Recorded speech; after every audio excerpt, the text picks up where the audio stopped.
sebagai informasi saja Bandung, Jawa Barat bahwa penyakit terinfeksi AIDS virus sampai HIV saat AIDS. ini masih Tidak hanya menjadi di Kota momok Bandung, bagi penularan masyarakat virus dan HIV belum AIDS ada sudah obatnya. dilaporkan Namun menjalar begitu ke ada sejumlah obat yang kota bisa besar di melemahkan Jawa Barat. virus yang menyerang Untuk menggali kekebalan informasi tubuh lebih ini jauh terkait hingga hal ini, bisa Apa sih yang kebayang sama kamu mendengar kata HIV dan AIDS? Sebuah penyakit yang menyeramkan, sebuah kutukan, kondisi yang perlu disembunyikan karena merupakan sebuah aib. Terus, gimana pandangan kamu terhadap orang yang terkena penyakit HIV dan AIDS? Orang-orang yang perlu dihindari dan dikucilkan? Kalau iya, kamu berarti sudah terjebak dalam stigma negatif terkait HIV dan AIDS. Sadar atau tidak, stigma seperti itu justru malah memperburuk penanganan dan pencegahan penyakit HIV dan AIDS. Banyak yang malah menjadi enggan, takut, bahkan menjadi malu untuk sekedar melakukan konsultasi dan tes HIV AIDS. Orang yang sudah terdeteksi pun akhirnya menjadi sulit untuk mengakses pengobatan karena khawatir akan perilaku buruk dari orang-orang sekitar.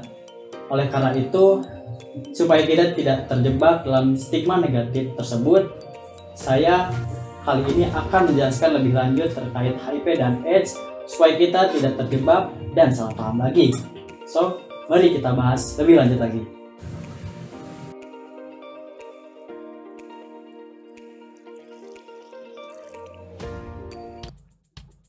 Halo Sampurasun, salam sejahtera bagi kita semua. Perkenalkan, saya Ihsan Permana sebagai perwakilan Duta Komisi Penanggulangan AIDS dari SMA Negeri 1 Ciamis.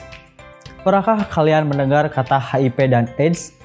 HIV atau Human Immunodeficiency Virus adalah virus yang menyerang sistem kekebalan tubuh manusia yang dimana dapat melemahkan kemampuan tubuh melawan infeksi dan penyakit. Sedangkan AIDS atau Acquired Immunodeficiency Syndrome adalah kondisi di mana HIV sudah pada tahap infeksi akhir. Ketika seseorang sudah terinfeksi, tubuh atau imun tidak lagi memiliki kemampuan untuk melawan infeksi yang ditimbulkan. HIV dapat ditularkan melalui pertukaran berbagai cairan tubuh dari orang yang terinfeksi, seperti darah, ASI, air mani, dan cairan vagina. HIV juga dapat ditularkan dari ibu ke anaknya selama kehamilan dan persalinan. Tidak hanya itu, berbagai jarum suntik yang terkontaminasi dan transfusi darah dapat juga menularkan HIV. Individu tidak dapat terinfeksi melalui kontak biasa sehari-hari, seperti berjabat tangan atau berbagai benda pribadi, makanan, dan juga minuman. Oke, ada kelompok orang yang lebih berisiko terinfeksi. Yang pertama, orang yang melakukan hubungan intim tanpa alat kontrasepsi. Yang kedua, orang yang sering membuat tato dan melakukan tindik. Yang ketiga, orang yang terkena infeksi penyakit seksual lain. Yang keempat, pengguna narkotika suntik. Dan yang terakhir, orang yang berhubungan intim dengan pengguna narkotika suntik. Ada 3 tahap gejala HIV dan AIDS. Tahap pertama, tidak menimbulkan gejala apapun selama beberapa tahun. Pengidap akan mengalami nyeri seperti flu, timbul demam, nyeri tenggorokan, ruam, diare, kelelahan, nyeri otot, dan juga sendi. Tahap kedua, umumnya tidak menimbulkan gejala lebih lanjut selama beberapa tahun. Virus terus menyebar dan merusak sistem kekebalan tubuh. Penularan infeksi sudah bisa dilakukan pengidap kepada orang lain, berlangsung hingga 10 tahun atau juga lebih. Tahap ketiga, daya tahan pengidap rentan sehingga mudah sakit. Demam terus-menerus lebih dari 10 hari. Merasa lelah setiap saat dan juga sulit bernapas. Diare yang berat dan dalam jangka waktu yang lama. Terjadi infeksi jamur pada tenggorokan dan juga mulut. Hilang nafsu makan sehingga berat badan turun drastis. Meskipun sampai saat ini belum ada obat untuk menyembuhkan HIV, tetapi ada jenis obat yang dapat memperlambat perkembangan virus. Jenis obat ini disebut ARV. ARV bekerja dengan menghilangkan unsur yang dibutuhkan virus HIV untuk menggandakan diri dan mencegah virus HIV menghancurkan sel CD4.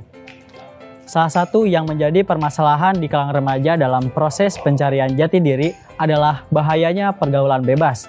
Pergaulan bebas adalah salah satu bentuk perilaku penyimpangan Istilah bebas yang dimaksud adalah melewati batas-batas norma yang ada.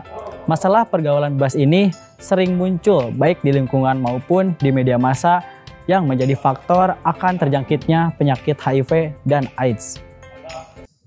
Saat ini banyak pengidap HIV dan AIDS yang bukannya mendapat dukungan atau support dari sesama, tapi mereka malah mendapat sanksi sosial dari lingkungan sekitar. Banyak dari mereka yang dijauhi, dirundung, diejek seakan mereka tidak pantas untuk hidup. Sudah seharusnya kita mengubah mindset kita dan mulai menjauhi pergaulan bebas di kalangan remaja. Harapan saya terhadap sekolah adalah sekolah bisa lebih tanggap terhadap siswa-siswi akan bahayanya penyakit HIV/AIDS dengan memberikan edukasi kepada seluruh warga sekolah tentang gejala-gejala dan efek samping dari penyakit HIV dan AIDS. Serta harapan saya terhadap pemerintah adalah pemerintah bisa lebih memfokuskan dalam penanganan dan pencegahan HIV/AIDS serta memberikan fasilitas kepada pengidap HIV/AIDS dengan menjamin ketersediaan pengobatan ARV agar tingkat penularan HIV/AIDS bisa lebih berkurang di negara Indonesia pada saat ini. Sudah saatnya kita bersatu melawan virus HIV dan AIDS. Bersama bersatu menuju Indonesia bebas HIV 2030. Bangsa yang sehat, Indonesia kuat.